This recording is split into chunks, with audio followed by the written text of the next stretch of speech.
Today,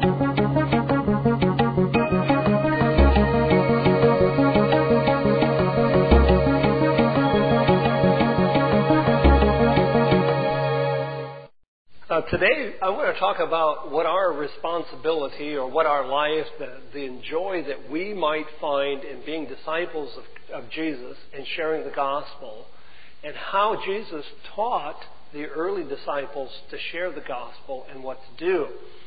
It's a brief passage, and actually it's a passage that we went over last week because we had our regional meeting, and we were looking at this as part of our understanding as what we as Christians would do and what our life would be alike in that regard.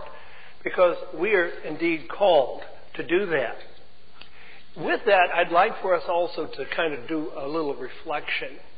And that is, when you were in school, did you ever have the teacher ask you a question that you knew the answer to and you weren't sure anybody else did? Did you find yourself at that moment with this kind of gestures? Teacher, call on me. Yes. Grunting, groaning. You're ready to wave two hands because you know the answer to that question. Because you have a fact in mind. Now, historically, I think for a lot of us, when we came into the Worldwide Church of God or Radio Church of God years ago, we had some facts. We found some facts that we were very anxious to share. We were very interested in sharing facts. You know, in fact, the world today, and that's not strange, that's not odd, because today that is true probably of all of us. If we know something that we think that nobody else knows, it is so hard to keep it a secret. We want to tell somebody. We want to share those facts with others. And it makes us feel really, really good to do that. But the interesting thing about Jesus, when he came, Jesus didn't come to share facts. Think about that for a moment. He wasn't here to just share facts with us. Rather, he came here to share himself and to share the Father. And it wasn't just about facts. It was about a relationship. And he was teaching his disciples, and in fact what Mac read there from what John reported in John chapter 13, and he says, you call me Lord and Master, and that's correct in all these things, but he says, I'm showing you these things so that you might know and understand. Well, with that kind of thought in mind, let's take a look at Luke chapter 10, verses 1 through 11 today, and see what we might learn from this, what Jesus is helping his disciples to see and to understand. And I've entitled this Disciples Sharing the Gospel, because there are ways that are more helpful than other ways. I'm going to put that as more helpful, because sometimes the ways in which we share can be a little less helpful. And I think even in this example, we'll see some areas where they can be a little less helpful and the like. So in Luke chapter 10, and I could read through this whole thing, but I'm just going to take this verse by verse so that we can just look at it. So Jesus is sending them out, and here's what we said. And after this, the Lord appointed 72 others and sent them 2 by 2 ahead of him into every town and place where he's about to go. Now, that's as far as we're going to go, because we're going to take a look at what we might find from verse 1 here. That Jesus sent out, some cases it's 70, some cases it's 72. Some commentaries refer to this as maybe even being an example of the 70, because in the book of Genesis, the numbering of nations in Genesis 10, basically there are 70 that are included in there, and they're all sons of Noah, and everybody came from Noah and Noah's family after the flood, so it's kind of all inclusive. You find that it may be something that God had in mind. I'm only suggesting that as a possibility. But what can we read from this? What can we understand? Well, what we can learn from his sending out and the response and that can help us today is that one is that Jesus appointed them. Now, what's important for us today is to know that Jesus has given us an appointment in several ways that we might understand. Now, sometimes we may not get a kind of an official calling, and we may not get an official title, but we have an appointment from Jesus in being sent out in the sense that we are all called to follow in His footsteps and to be like Christ. We're called. We have an appointment to be like Him and to share Him with others as Jesus shared Himself. They had been taught by Jesus for nearly 2.5 years. They had been mentored. Now, sometimes you may feel like, well, a mentoring program means that we need to gather together, let's say Jesus and a couple, and you need to know and to understand, well, look, I've got you here in this class, you're being taught.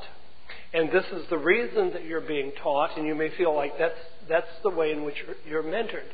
Well, yes, in part, that is a possibility, and that oftentimes is people take it upon themselves privately to be mentored.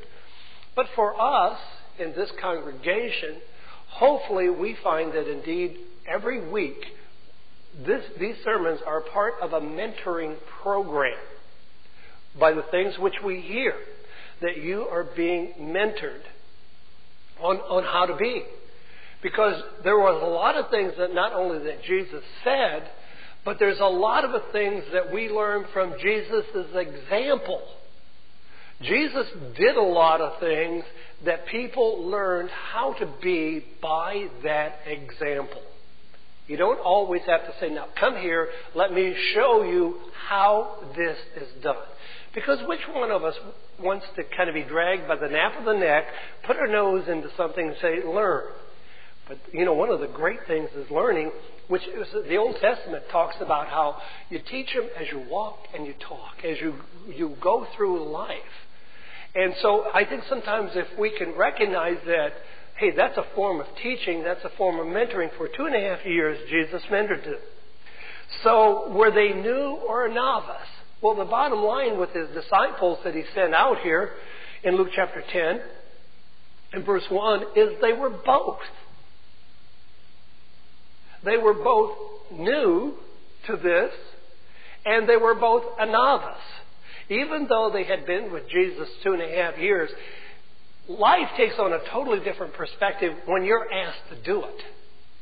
You can sit there and you can listen, you can do all those things, sit in the classroom experience, but when you have to get out there and do it on your own, all of a sudden it takes on a whole new dimension. I was so smart when I was a ministerial assistant. Not as smart as I was when I was a teenager, but I was smarter as a ministerial assistant. It felt like I had answers because the responsibility didn't fall upon me. And then also the focus of attention that you find. So whether you're new or a novice, you take on this responsibility at one time or another.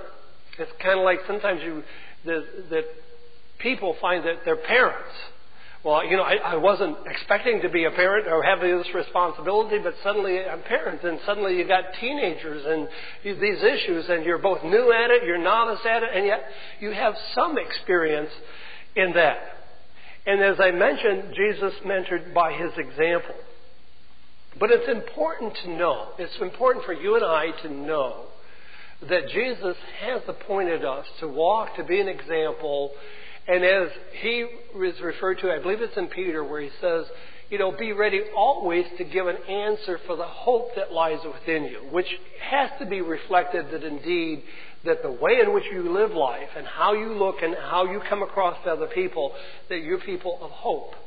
Not hope, people of despair and helplessness, but rather you are a person of hope. So it's a demonstration of an approval to go. Feeling the blues today or tired of life already? Do you have questions about life or need spiritual advice? We can help.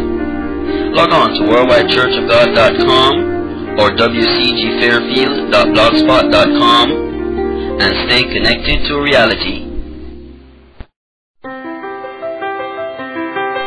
The Worldwide Church of God in Fairfield, Santa Rosa, and Modesto are located in the San Francisco Bay Area. regarded as the most prosperous region in the United States. We believe Jesus Christ when he proclaimed in Matthew 6:24 that serving God is more important than serving mammon. We welcome everyone to come and worship and fellowship every Saturday at the times listed on your screen and on our website, worldwidechurchofgod.com.